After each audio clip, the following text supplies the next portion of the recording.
Assalamualaikum warahmatullahi wabarakatuh. Selamat pagi. Saya Anissa Dina Amalia. Saya dosen pengajar pada program studi Ilmu Politik di Fakultas Ilmu Sosial dan Ilmu Politik Universitas Tanjung Pura. Pada video kali ini saya akan menyampaikan simulasi pengajaran untuk mata kuliah Politik Luar Negeri Indonesia. Mata kuliah ini merupakan mata kuliah wajib pada program studi Ilmu Politik yang diambil pada semester keempat. Dan mata kuliah ini merupakan mata kuliah yang menggunakan pendekatan konseptual maupun historis untuk membahas politik luar negeri Indonesia, di mana dalam mata kuliah ini akan dibahas beberapa konsep ataupun teori penting terkait dengan politik luar negeri, seperti misalnya kepentingan nasional, kebijakan luar negeri, dan juga diplomasi. Kemudian dalam mata kuliah ini juga akan dibahas bagaimana perkembangan dari prinsip, landasan, aktor, serta dinamika politik luar negeri Indonesia sejak masa kemerdekaan hingga era kontemporer, yaitu reformasi.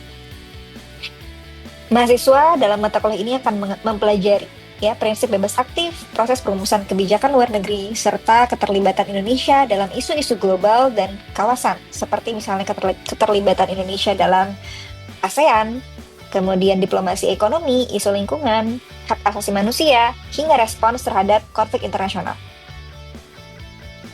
Harapannya, mahasiswa dapat menganalisis secara kritis kebijakan luar negeri Indonesia dan tantangan-tantangan yang akan dihadapi dalam menjaga kepentingan nasional di tengah perubahan geopolitik global. Untuk capaian pembelajaran prodi yang dibebankan pada mata kuliah ini ada dua. Yang pertama adalah memahami konsep-konsep dasar, teori, dan metodologi ilmu politik. Dan yang kedua adalah mampu menganalisis fenomena politik dan isu-isu kontemporer.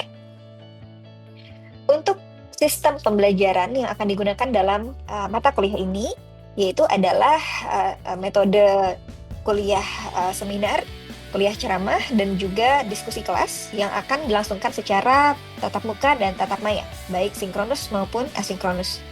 Kemudian untuk interaksi antara dosen dan mahasiswa ini akan meliputi interaksi dua arah, sehingga di mana setelah dosen memberikan ceramah atau kuliah seminar, maka mahasiswa akan diminta untuk menyampaikan pendapat dan juga berdiskusi dalam kelompok sesuai dengan pemantik diskusi yang diberikan oleh dosen di setiap sesi pembelajarannya. Kemudian untuk tugas gitu ya, atau evaluasi pembelajaran yang akan diberikan. Yang pertama,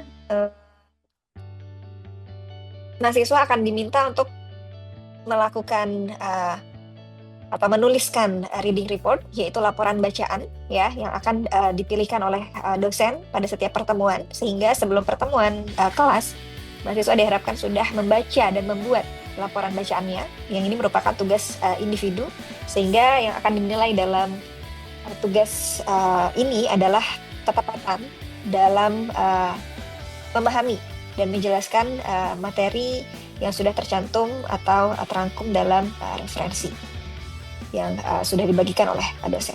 Kemudian yang kedua adalah tugas kelompok, di mana mahasiswa secara berkelompok diminta untuk melakukan perbandingan terkait dengan pendekatan politik luar negeri Indonesia dari berbagai era, baik itu dari awal kemerdekaan, kemudian Orde Lama, Orde Baru, dan juga Reformasi.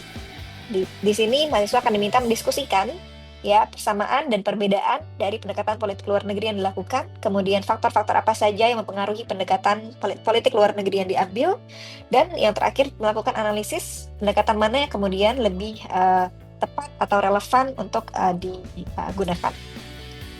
Nah, sehingga pada tugas ini indikator penilaian yang dilakukan adalah kemampuan analisis ya, bagaimana kemudian mahasiswa mampu mengaitkan referensi atau bahan bacaan yang sudah mereka baca dan materi kuliah yang sudah disampaikan, dengan bagaimana mereka melakukan analisis perbandingan pendekatan politik luar negeri dari berbagai era.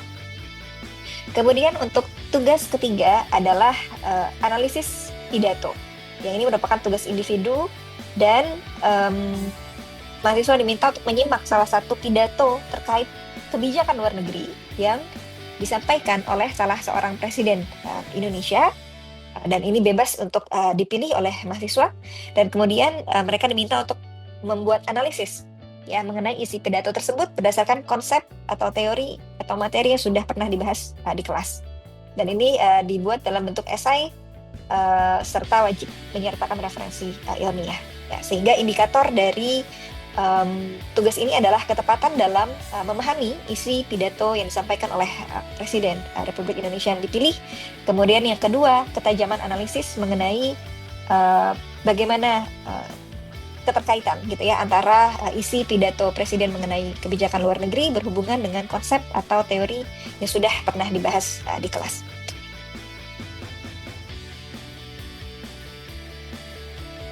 Kemudian pada video ini juga saya akan menyertakan simulasi pengajaran yang saya ambil dari mata kuliah politik luar negeri Indonesia pada pekan ketiga dengan materi politik bebas aktif yang dilaksanakan secara tatap maya melalui platform Zoom. Selamat menyaksikan. Assalamualaikum warahmatullahi wabarakatuh. Waalaikumsalam warahmatullahi wabarakatuh. Ya, selamat pagi teman-teman. Selamat datang di mata kuliah Politik Luar Negeri Indonesia. Jadi ini kita sudah memasuki pekan ke-3 gitu ya. Nah, sesuai dengan silabus ya atau rencana pembelajaran semester, maka pada pekan ini kita akan mempelajari tentang politik bebas aktif ya. Nah, sebentar saya akan membagikan dulu slides ya untuk materi kita pada pekan ini. Apakah sudah terlihat teman-teman? Sudah, Bu. Oke. Nah, baik. Jadi eh,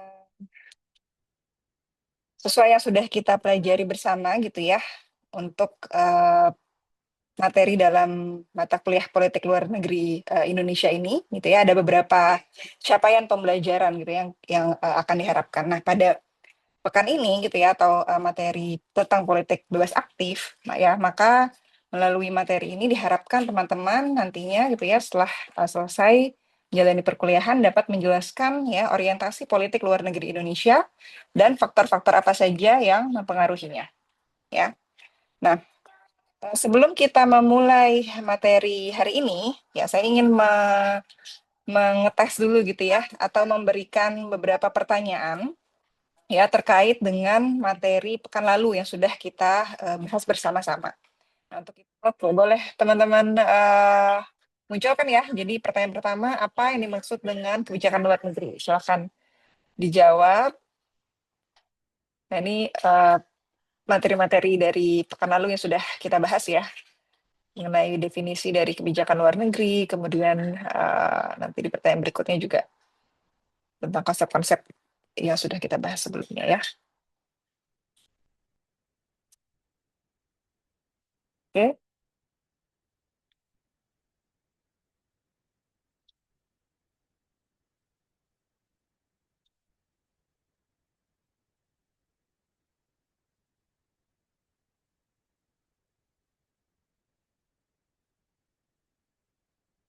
Oke, jadi jawabannya tadi yang kedua ya, kebijakan yang mengatur hubungan suatu negara dengan negara lain. Nah, kita lanjut ke pertanyaan berikutnya.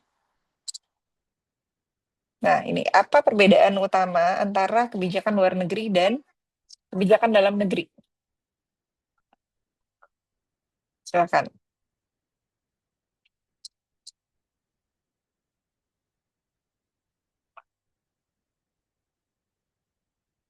Oke, sudah.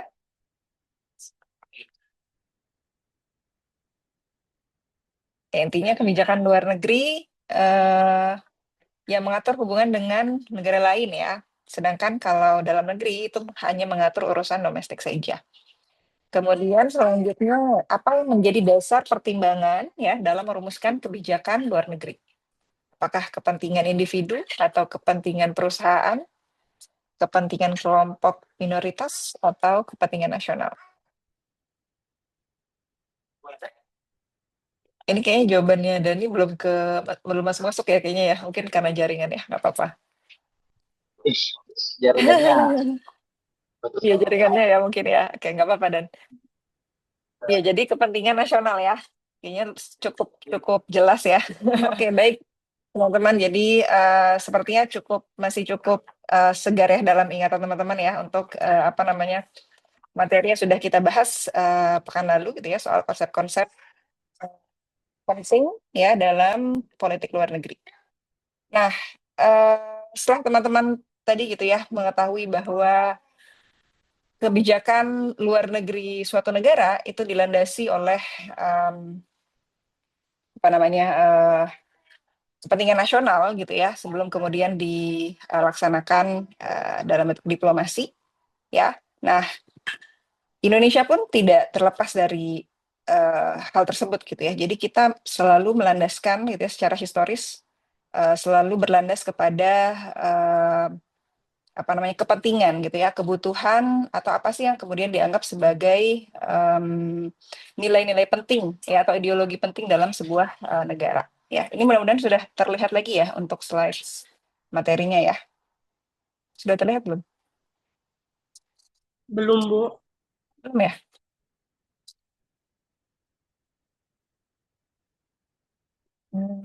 Oke, coba sekali lagi ya. Sekarang apakah sudah terlihat?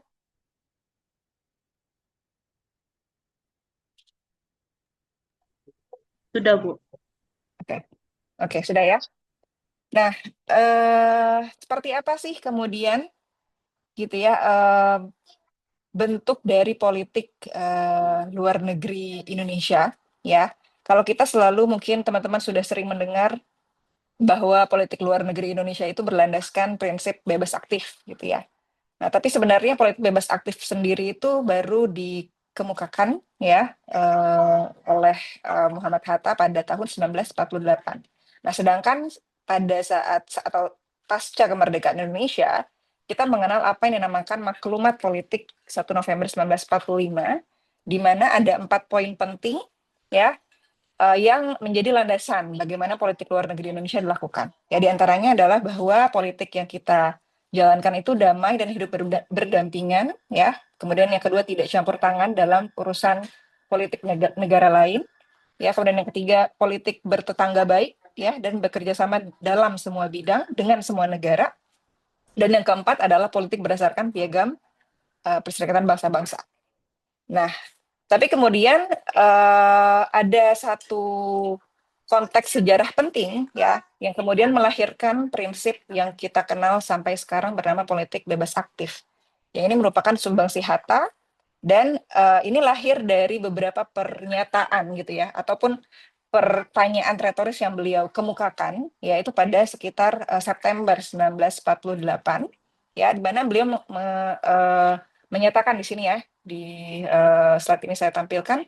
Beliau mengatakan politik luar negeri Indonesia harus ditentukan oleh kepentingan kita sendiri dan dijalankan sesuai dengan situasi dan kenyataan yang kita hadapi. Politik Indonesia tidak dapat ditentukan oleh politik negara lain yang diputuskan berdasarkan atas kepentingan negara tersebut. Ya, nah jadi sebenarnya ini adalah pertanyaan yang melahirkan gitu ya ide mengenai politik bebas aktif, walaupun dalam pernyataan ini sebenarnya Hatta belum menyebutkan secara spesifik istilah bebas aktif tersebut ya. Nah, tentu saja pernyataan Hatta tadi gitu ya tidak bisa dilepaskan dari konteks sejarah global yang kita tahu bersama gitu ya bahwa pasca 1945 ketika Jepang kalah gitu ya dari Amerika Serikat. Kemudian Indonesia juga mencapai kemerdekaannya, gitu ya. Dunia internasional memasuki era yang bernama Perang Dingin, gitu ya. Jadi ada struktur bipolar ya kalau kita belajar di mata kuliah politik internasional juga kita belajar bagaimana kemudian dunia itu terpecah menjadi dua polar atau kutub utama yaitu yang pertama adalah Amerika Serikat gitu ya tentu sebagai pemenang Perang Dunia Kedua dan yang polar satunya lagi adalah Uni Soviet ya. Nah, sehingga ada dua kutub yang sangat berbeda gitu ya dari segi ideologi tentunya. Yang satu berlandaskan liberalisme, ya, sementara satu lagi sosialisme, ya. Nah, sehingga ini juga berpengaruh terhadap politik domestik di Indonesia gitu pada 1948 misalnya gitu ya. Meskipun Indonesia sudah mencapai kemerdekaannya pada 1945, tetapi Indonesia masih menghadapi beragam agresi militer gitu ya, intervensi dari negara-negara lain khususnya eh, eks-koloni yaitu Belanda ya, yang akhirnya membuat eh, Indonesia gitu ya, para founding fathers kita terutama kemudian melihat ya bahwa penting gitu untuk kemudian menjaga independensi bangsa. Kita sudah merdeka gitu ya, tetapi masih diintervensi gitu ya, bangsa asing gitu ya atau negara lain turut mengintervensi atau campur tangan gitu dalam politik domestik. Ya, sehingga Indonesia semakin mengokohkan semangatnya gitu ya atau kepentingannya untuk menginginkan atau untuk mempertahankan gitu ya kemerdekaan. Dan bagaimana juga founding fathers kita menyadari bahwa rekaman histori kolonialisme gitu ya, penjajahan itu masih sangat terasa sehingga mereka tidak menginginkan lagi gitu. Itu terjadi di berbagai belahan dunia, tidak hanya di Indonesia. Sehingga muncullah misalnya slogan-slogan pada masa awal kemerdekaan gitu ya mengenai kebebasan, kemanusiaan, keadilan sosial gitu ya. Dan ini juga tercantum dalam pembukaan Undang-Undang Dasar 1945 misalnya gitu ya, ikut melaksanakan ketertiban dunia yang berdasarkan kemerdekaan, perdamaian abadi dan keadilan sosial. Nah, inilah yang kemudian mendasari lahirnya gitu prinsip bebas aktif dalam politik luar negeri Indonesia. Artinya menyikapi situasi dunia yang terbagi menjadi dua polar tadi gitu ya, masing-masing polar ini, masing-masing kutub ini berusaha untuk menanamkan gitu ya atau menginternalisasikan ideologinya ke negara-negara lain ya, tetapi ini justru melahirkan konflik-konflik baru gitu di berbagai negara ya, contohnya misalnya di khususnya gitu ya di negara-negara yang baru merdeka atau bahkan belum merdeka gitu ya di Asia dan Afrika. Nah, sehingga politik bebas aktif gitu ya atau yang sebelumnya bernama prinsip non-blok gitu ya, artinya sebenarnya ini lahir dari kesadaran para founding fathers gitu ya, bahwa seharusnya Indonesia tidak bisa memihak gitu ya salah satu dari dua blok raksasa yang ada di dunia gitu, karena kemudian ini akan berpengaruh terhadap janji gitu atau semangat Indonesia untuk tadi ya melaksanakan ketertiban dunia ya yang berdasarkan kemerdekaan, perdamaian abadi dan keadilan sosial. Nah, kemudian secara lebih konseptual gitu ya, Hatta merumuskan gitu politik bebas aktif ini dalam sebuah karya ya yang diberi judul Mendayung di Antara Dua Karang. Ya. Nah, inilah kemudian cikal bakal gitu ya. Kemudian prinsip politik luar negeri kita dinamakan politik bebas aktif. Ya, karena mendayung itu artinya adalah upaya aktif gitu ya. Sementara di antara dua karang itu artinya tidak terikat oleh kekuatan adik kuasa yang ada. Atau ini yang kemudian ditafsirkan sebagai prinsip bebas. Nah, apa sih yang dimaksud dengan bebas atau independen dan aktif gitu ya? Kita bahas satu persatu. Ya, apakah bebas itu artinya netral? Ya, sering sekali kita mendengar atau menganggap ya bahwa bebas itu artinya netral. Artinya tadi ketika kita mengatakan Indonesia tidak mau memihak gitu ya, artinya kita itu menjalankan politik yang netral. Tetapi sebenarnya politik bebas atau independen dalam pemikiran Hatta itu tidak sama dengan netral gitu. Karena kemudian kalau kita lihat dalam hukum internasional misalnya ada prinsip impartiality ya, tidak memihak. Nah, tetapi apakah betul gitu ya tidak tidak memihak inilah yang ingin dilakukan oleh Indonesia gitu, karena kemudian Indonesia terikat aturan solidaritas internasional gitu, bahwa sebenarnya ketika kita betul bahwa misalnya kita tidak mendekat misalnya ke salah satu blok antara itu Amerika Serikat ataupun Uni Soviet, tapi fakta bahwa misalnya Indonesia ingin turut mendukung gitu ya negara-negara yang masih terjajah dan mendukung negara-negara tersebut untuk mencapai kemerdekaan, sebenarnya itu adalah salah satu bentuk keberpihakan juga gitu ya. Nah, sehingga prinsip bebas atau independen tidak bisa semerta-merta diartikan sebagai netral atau tidak memihak. Tetapi poin pentingnya adalah bahwa keberpihakan gitu ya, atau pilihan Indonesia untuk memihak salah satu misalnya, entah itu pun misalnya pada suatu waktu misalnya Indonesia akan memihak blok salah satu blok gitu ya, terlepas dari konteks perang dingin ini. Tetapi harus dipastikan bahwa keberpihakan itu gitu atau pilihan tersebut itu tidak diintervensi ya atau dipaksakan oleh pihak lain. Itu maksud dari prinsip bebas atau independen gitu ya. Jadi bukan artinya tidak memihak salah satu gitu ya atau netral ya, tapi artinya pilihan apapun yang diambil oleh Indonesia itu harus berdasarkan pilihan yang diambil oleh Indonesia itu sendiri, bukan karena paksaan atau ajakan gitu ya atau campur tangan dari negara atau bangsa lain ya. Nah, kemudian untuk prinsip aktif ya, tentu ini juga cukup jelas gitu ya. Artinya Indonesia secara aktif gitu ya, berusaha atau berupaya sekeras mungkin untuk melanggengkan perdamaian ya, dan kalau konteksnya pada perang dingin pada saat itu gitu ya, artinya melonggarkan tensi di antara dua blok. Artinya walaupun Indonesia memilih untuk tadi ya bebas, independen ya, tetapi bukan berarti dia diam atau pasif gitu ya. Nah, jadi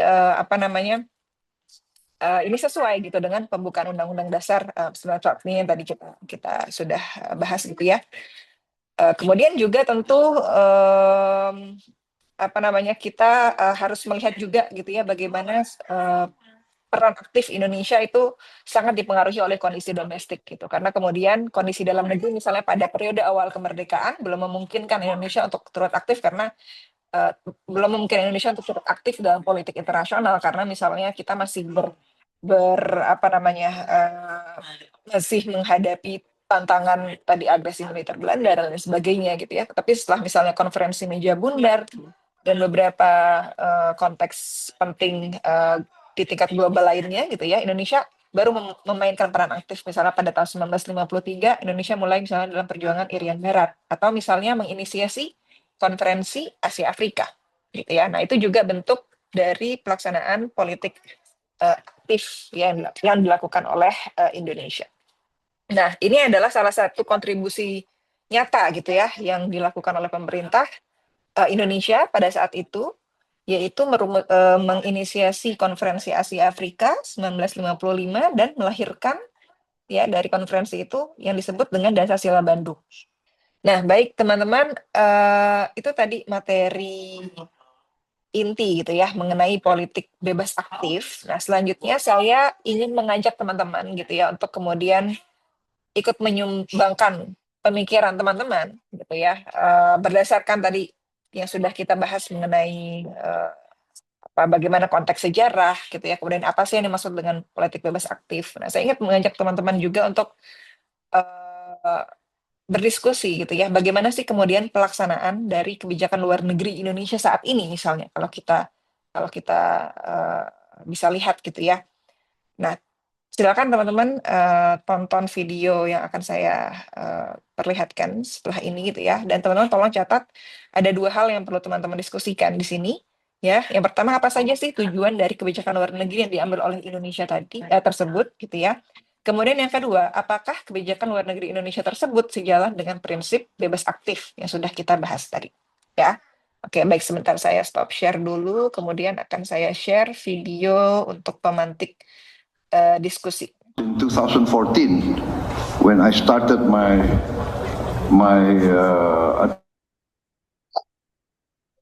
Indonesia, I did announce that when I become president of Indonesia, I will bring Indonesia to join BRICS. So that was when 20th of October I was installed. 21st I sent my foreign minister. We think that this will be a significant new element in the global economy. Baik, jadi itu tadi ya video singkat terkait dengan keputusan Indonesia untuk bergabung dengan BRICS ya. Silakan saya minta teman-teman untuk bergabung dalam breakout room. Kemudian silakan teman-teman diskusikan tadi ya yang saya sudah sampaikan di awal gitu ya, apakah kebijakan luar negeri Indonesia tersebut sejalan dengan prinsip bebas aktif. Ya, silakan teman-teman mungkin berdiskusi sekitar 10 menit, kemudian nanti kembali ke main room untuk menyampaikan ya hasil diskusi yang sudah teman-teman lakukan. Oke, baik teman-teman, waktu diskusinya sudah selesai, silakan saya mau dengar hasil diskusi gitu ya dari teman-teman. Silakan mungkin Debbie atau Nabila juga bisa menyampaikan pandangan singkat gitu ya terhadap video yang pemantik diskusi tadi. Silakan. Mungkin dari saya, Bu, bisa. Boleh, silakan Nabila, gimana? Mungkin dalam keanggotaan Indonesia dalam BRICS ini membuka peluang besar bagi Indonesia sendiri untuk meningkatkan kerjasama di berbagai bidang, baik perdagangan, investasi, teknologi, serta penanganan tantangan global itu sendiri, Bu. Oke, baik, terima kasih Nabila. Mungkin Dani ada yang mau ditambahkan, Dan? Bagi saya, keputusan Indonesia untuk ikut bergabung dalam BRICS ini sudah sesuai dengan tujuan dari prinsip politik Indonesia bebas aktif, di mana di dalam keanggotaan BRICS tersebut terdapat negara-negara lain yang memiliki kondisi mungkin yang mirip dengan Indonesia, yaitu negara-negara yang ingin menepis dominasi dari negara-negara maju yang lain, di negara-negara Barat. Dan hal ini mungkin seperti yang saya bilang tadi sesuai dengan prinsip politik Indonesia yang bebas aktif tersebut. Begitu. Oke, baik. Terima kasih banyak Dani dan Nabila atas tanggapannya. Mungkin saya tidak akan memberikan komentar lebih banyak karena ini akan menjadi bahan diskusi kita di pertemuan pekan depan, gitu ya. Tapi saya ingin menutup pertemuan ini atau materi ini dengan pertanyaan reflektif, gitu ya, pertanyaan penutup ya untuk teman-teman refleksikan, ya. Yang pertama adalah bagaimana penerapan politik bebas aktif di Indonesia, gitu ya. Kalau kita tadi sudah berdiskusi bahwa politik bebas aktif ini muncul pada era Orde Lama, gitu ya, harusnya sumbangsi dari Muhammad Hatta, ya. Kita juga kemudian perlu bertanya apakah kemudian politik bebas aktif ini diterapkan secara konsisten, ya, misalnya dalam pergantian rezim pemerintahan dari Orde Lama ke Orde Baru, misalnya, kemudian dari Orde Baru ke reformasi, gitu ya. Seperti apa sih penerapan politik bebas aktif ini ya dilakukan di Indonesia, ya. Nah, ini adalah pertanyaan-pertanyaan yang saya harap bisa teman-teman refleksikan gitu ya, dan kemudian diskusikan juga sebelum nanti kita akan bertemu di kelas atau pertemuan pekan depan, ya. Baik, mungkin apakah ada pertanyaan dari teman-teman sebelum kita tutup sesi pada hari ini?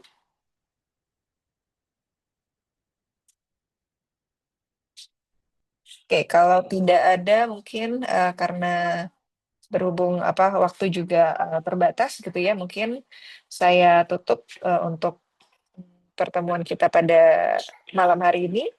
Ya, terima kasih sekali atas partisipasi aktif dari teman-teman sekalian. Ya, mudah-mudahan tetap kemudian membaca dan mencari tahu lebih banyak gitu ya tentang materi hari ini politik bebas aktif di Indonesia. Baik, sekali lagi terima kasih. Mohon maaf kalau ada kekurangan. Saya tutup. Selamat pagi. Wassalamualaikum warahmatullahi wabarakatuh. Pagi, Bu. Assalamualaikum warahmatullahi wabarakatuh. Terima kasih, Bu. Sama-sama. Salam sehat ya teman-teman ya.